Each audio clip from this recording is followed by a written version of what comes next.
तो आज मैं आप लोगों को बताने जा रहा हूँ साझेदार का अवकाश ग्रहण में कल ख्याति का समायोजन बताया। आज बता रहा हूँ पुनर्मूल्यांकन खाता और पूंजी खाता। पुनर्मूल्यांकन खाता और पूंजी खाता मैं आपको साझेदारी प्रवेश में बता चुका हूँ, वही है, अलग नहीं है। यहाँ पर पुनर्मूल्यांकन खाते का जो लाभ या हानि होता है वो सभी साझेदारों में बांटा जाता है और साझेदारी प्रवेश में केवल पुराने लोगों को बांटा जाता है, लेकिन जो अवकाश ग्रहण करता है वो तो अपना हिस्सा लेके जाएगा। इसलिए यहाँ पर पुनर्मूल्यांकन खाते का लाभ हो या हानि हो, सभी साझेदारों में उनके अनुपात में बांटी जाएगी।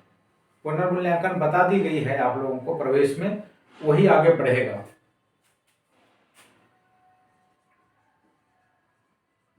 अवकाश ग्रहण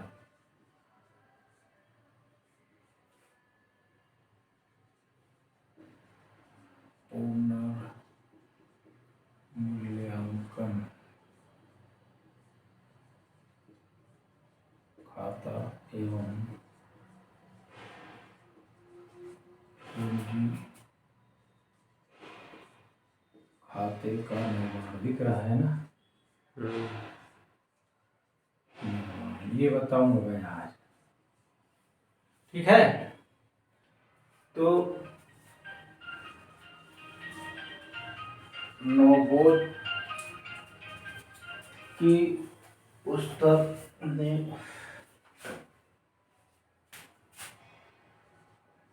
26 नंबर, प्रबोध की पुस्तक में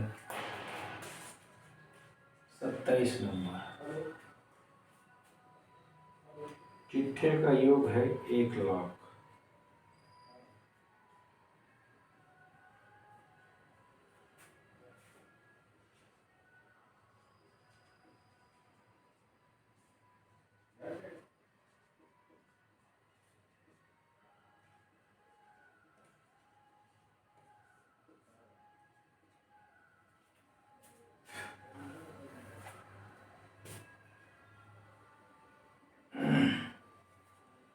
अजय, अतुल व अनुराग एक फर्म में साझेदार हैं। वे अपनी लाभ हानि 1:2:3 के अनुपात में बांटते हैं।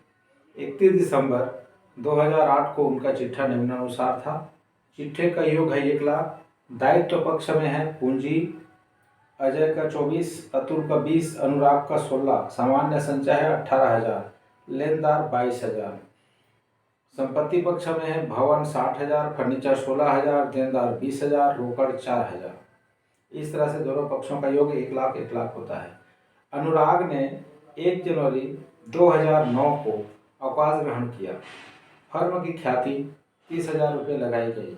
अनुराग को दी जाने वाली राशि उसके ऋण खाते में हस्तांतरित की जाएगी। साझेदारों के पूंजी खाते बनाइए, ठीक है। तो इसमें केवल पूंजी खाता ही बनेगा, केवल पूंजी खाता ही बनेगा। तो बता दे रहा हूं,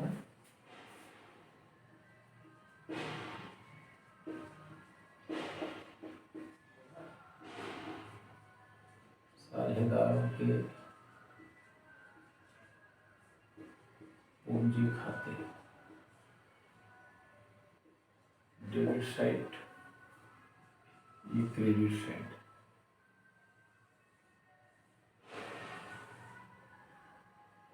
अजय, अतुल, अनुराग, अजय, अतुल, अनुराग, अजय, अतुल, अनुराग, अजय, अतुल, अनुराग। इसमें केवल पूंजी खाता बनाने बोला है, पुनर्मूल्यांकन का नहीं दिया है, इसलिए पूंजी खाता ही बना रहा हूँ पहले।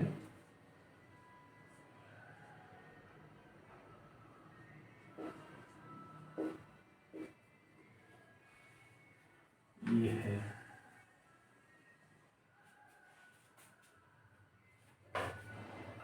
इनकी पूंजी है 24, 20, 16,000। यहाँ लिखेंगे शेष लाया गया, शेष लाया गया 24, 20, 16, 24,000, 20,000, 16,000। उसके बाद सामान्य संचय दिया है 18,000, ये तीनों में बटेगा। सामान्य संचय खाते को 18,000 है, 18,000 को बांट के लिखना है, इनके अनुपात में बांटना है। 18,000 सामान्य संचय को 1:2:3 बराबर 6 होता है, तो 1/6, 6 कम और 6 तिया 18, इसका हुआ 3,000, और गुणा 2/6 करेंगे तो 2 तिया 6,000, और गुणा 3/6 करेंगे तो 3 तिया 9,000। ये हो गया, संचय को इनके अनुपात में बांट दिया। फिर ये बोलता है कि फर्म की ख्याति 30,000 लगाई गई, फर्म की ख्याति 30,000 लगाई गई और अनुराग अलग हो जाता है। तो ख्याति में अनुराग का भाग 18,000 का ख्याति है, अनुराग का भाग 3/6 है, 3 दूनी और 2 18, कितना होता है 9,000 रुपये। इस 9,000 को अजय और अतुल भरेंगे 1:2 में। अजय भरेगा 9,000 गुणित 1/3, अतुल भरेगा 9,000 गुणित 2/3, 3 एकम 3 तिया 9, 3 एकम 3 तिया 9, 3 दूनी 6,000। अजय इसको देगा अनुराग को, यहाँ लिखेंगे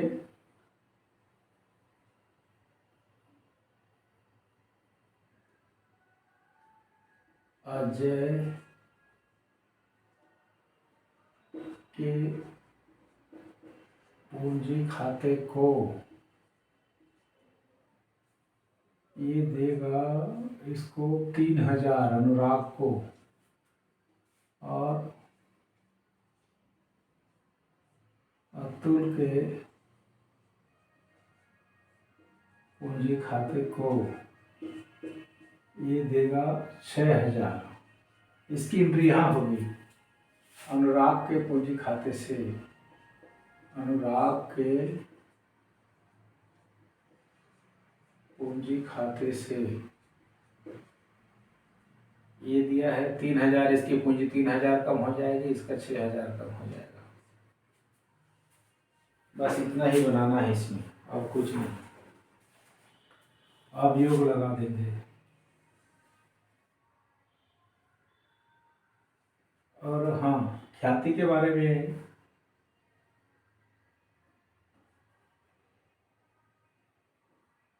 हो गया, ख्याति का तो हुआ। अब जोड़ेंगे 6 और 9 15, 15 3 18, 6 24, 24 2 और 1 3, 20 से 26,000, 24 3 27,000। अंतर निकाल देंगे, शेष ले गए हो जाएगा। अंतर निकालेंगे, शेष ले गए, लेकिन अनुराग जो जा रहा है उसका शेष नहीं होगा। अनुराग का ऋण खाते में डालने बोला है, अनुराग का ऋण खाता, ऋण खाता से अनुराग को 34,000 देना है, ये 34,000।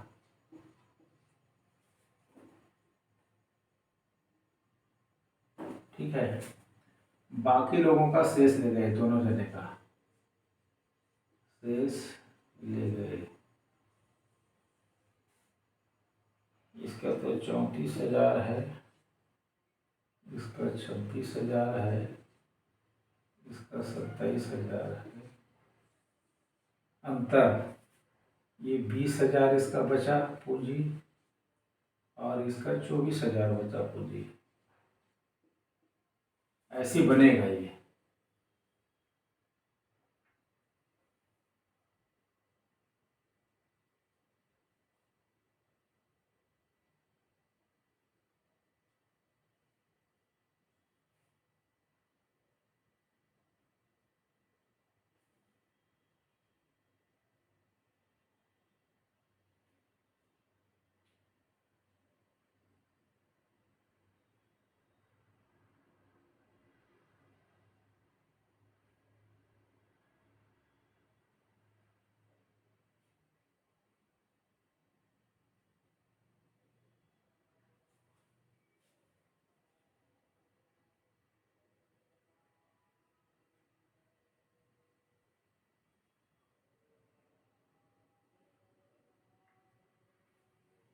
बस ऐसे ही बनेगा ये।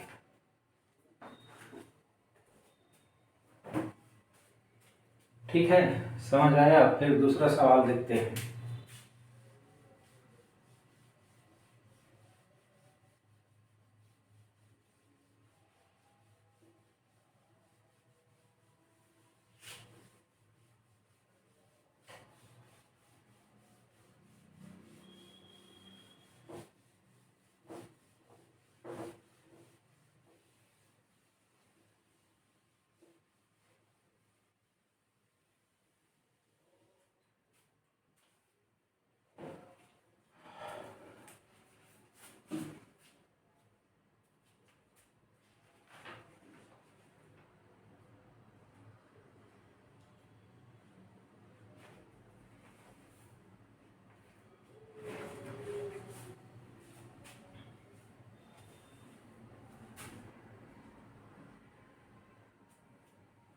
नवबोध की पुस्तक में 28 नंबर, अप्रबोध के में 29 नंबर।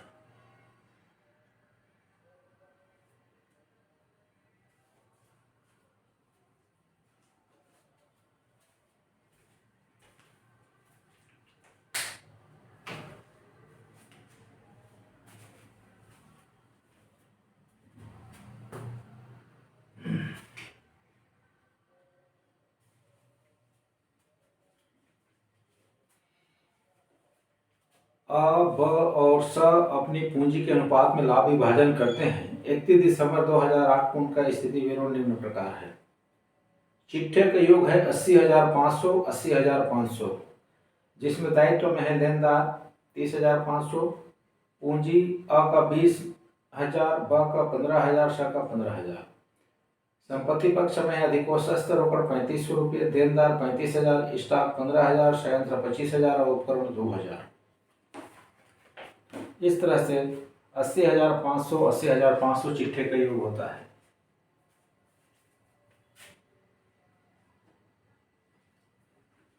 चिट्ठे का योग है 80,500।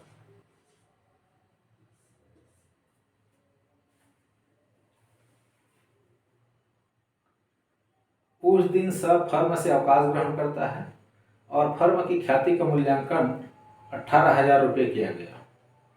स्कंद का पुनर्मूल्यांकन 20,000 रुपये, संयंत्रों का 15,000 और उपकरण आदि का 1,000 किया गया। उपयुक्त समायोजन से लाभ हानि समायोजन खाता, साझेदारों का पूंजी खाता एवं जर्नल प्रविष्टियां दीजिए। तो इसमें पहले बनेगा पुनर्मूल्यांकन खाता।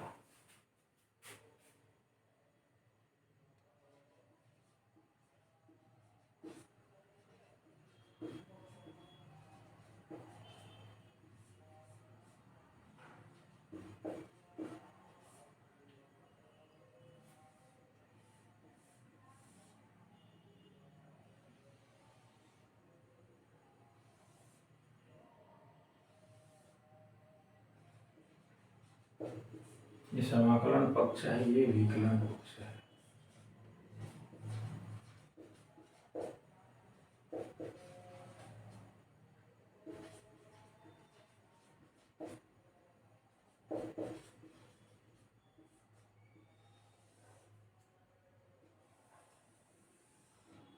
यही ठीक है।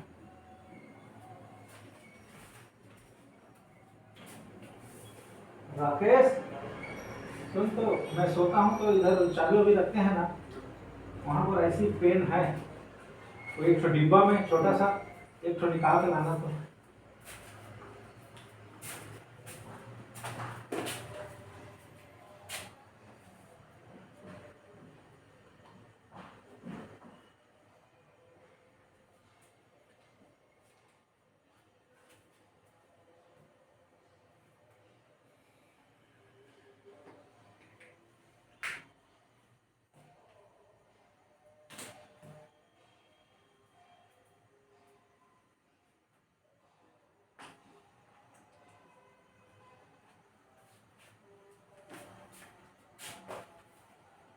तो पुनर्मूल्यांकन खाता में बोला है स्कंद का पुनर्मूल्यांकन 20,000 होगा। स्कंद है यहाँ पर आपका 15,000 का, 5,000 रुपये बढ़ गया तो क्रेडिट में आएगा।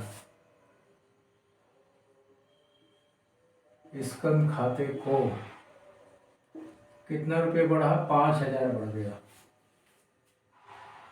संयंत्र का 15,000 होगा बोला है नया मूल्य, यहाँ संयंत्र दिया है 25,000, 10,000 घट गया तो डेबिट में आएगा।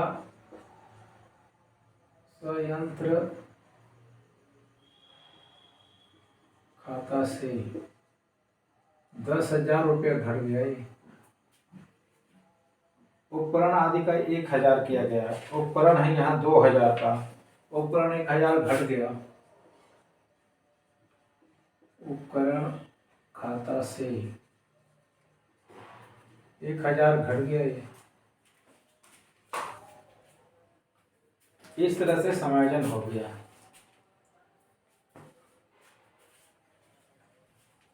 बंद कर दिख रहा है कि नहीं? थोड़ा देखना तो इसको। दिख रहा है ना? तो इसका डेबिट बड़ा हो रहा है, 11,000 हो रहा है डेबिट।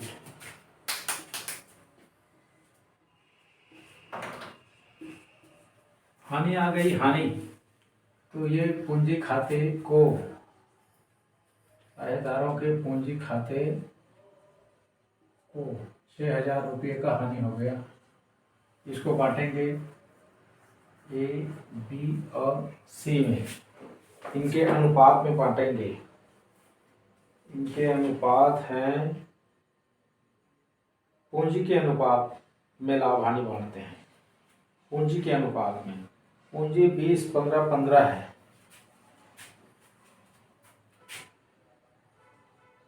ये पूंजी का अनुपात निकाल के बता रहा हूं आपको।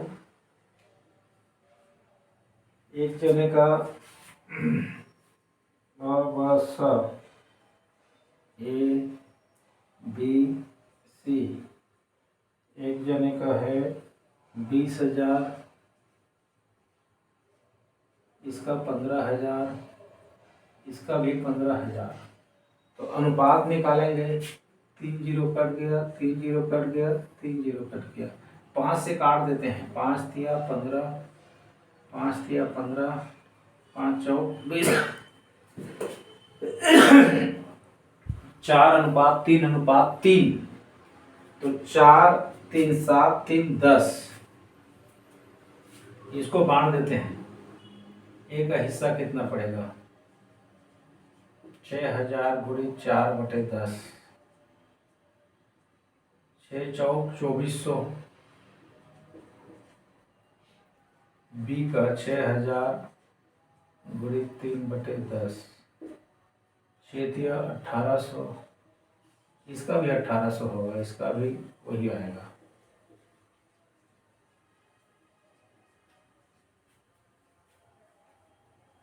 ठीक है। तो इस तरह से आपका ये पुनर्मूल्यांकन खाता बनता है। हानि आ गई, हानि 6,000 रुपये की हानि आ गई। अब बनाएंगे हम पूंजी खाते। क्या बनाएंगे? पूंजी खाते। 2,400, 1,800, 1,800 है, मिटाना पड़ेगा। ये पुनर्मूल्यांकन खाता आप लोग देख लिए। इसको मिटा रहा हूं, पूंजी खाता बनाऊंगा। ठीक है, 2400, 1800, 1800।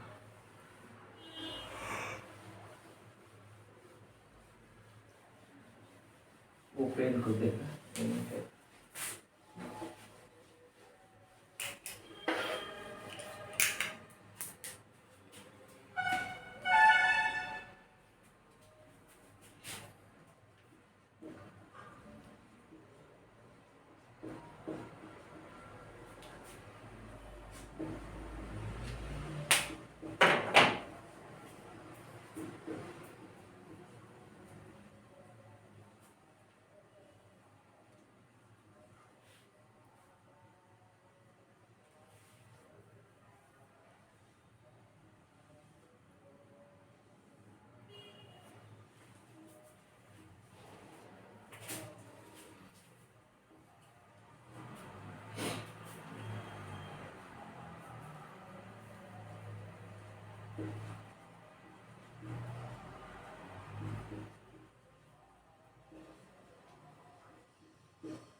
क्रेडिट में लिखेंगे शेष लाया गया, शेष लाया गया। इनकी पूंजी को, इसका 20,000 है, इसका 15,000 है, इसका भी 15,000 है। ठीक है, इसके बाद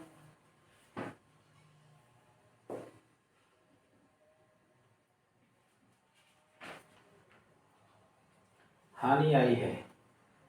हानि डेबिट पक्ष में लिखा जाएगा, हानि डेबिट पक्ष में लिखा जाएगा।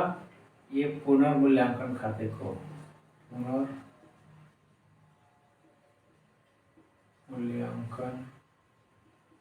खाते से इसका 2400 आया था, इसका 1800, इसका भी 1800। इसके बाद फर्म की ख्याति का मूल्यांकन 18,000 किया गया है। तो 18,000 किया गया है और अवकाश ग्रहण करता है स। तो स का हिस्सा कितना है? 3/10। ख्याति में स का भाग बराबर 18,000 गुणा 3/10। 18 तिया 5400 रुपये। 5400 को ए और बी भरेंगे तो ए कितना देगा? 5400 गुणित 4/7। 4 और 3 बटे तो 4/7। बी 5400 गुणित 3/7। 7 एकम 7, 7 8 56 होता है, 7 7 49, 49, 5 5 बचा, 50 हो गया। फिर 7 7 49, 1 बचा, 7 एकम 7, 3 बचा, 7 चौक 28, 2 7 2 14, 7 21। तो गुणा कर देंगे, 4 तिया 12, 4 चौक 16 और 1 17, 4 एकम 4 1 5, 4 7 28, 4 7 28, 2 30। इसका आएगा 3 तिया 9 और 3 चौक 12, 3 एकम 3 और 1 4, 3 7 21, 3 7 21 और 2 23। तो एक का बनेगा 3,086 रुपये, एक का बनेगा 2,314 रुपये। ठीक है, ऐसे ही धर देंगे। तो एक के पूंजी खाते को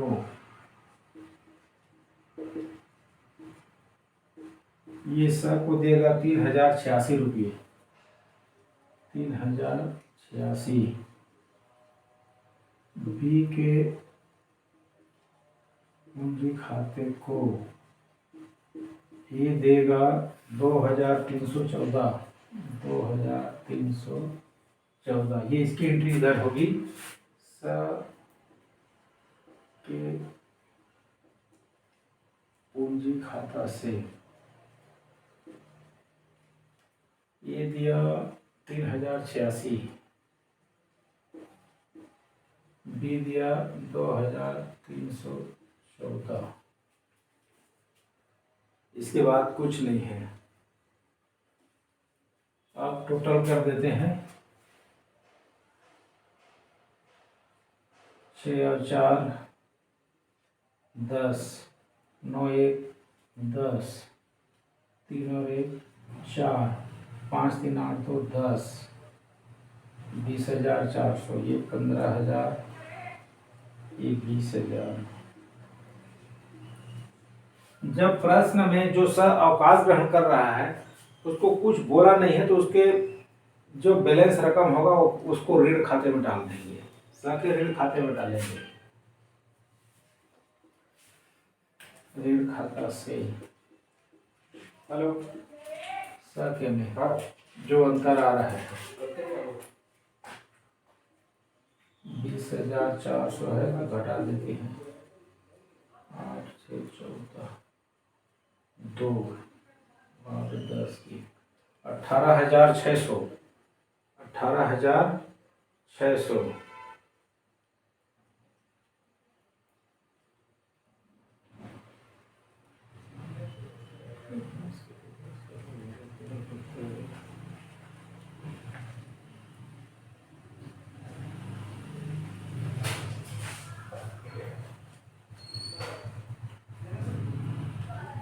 इनका शेष ले गए।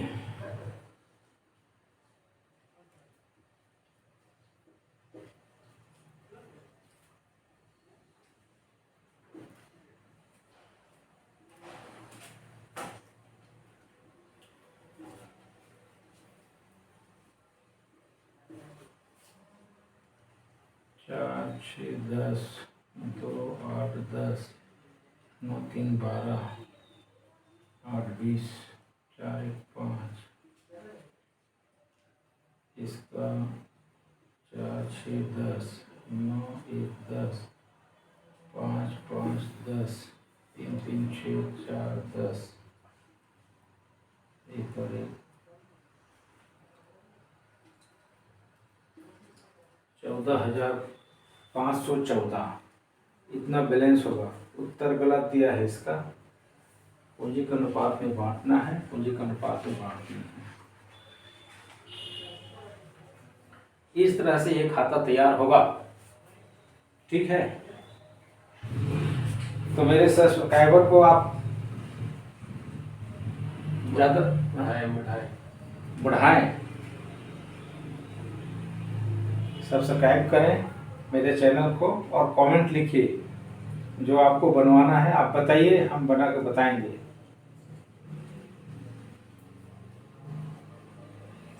ठीक है, तो आज केवल ये 2 ही सवाल दे रहा हूं मैं। इसको बनाइए, बताइए, जो भी फिर होगा बोलिएगा, कमेंट में बताइए, फिर मैं बताऊंगा। बोला तो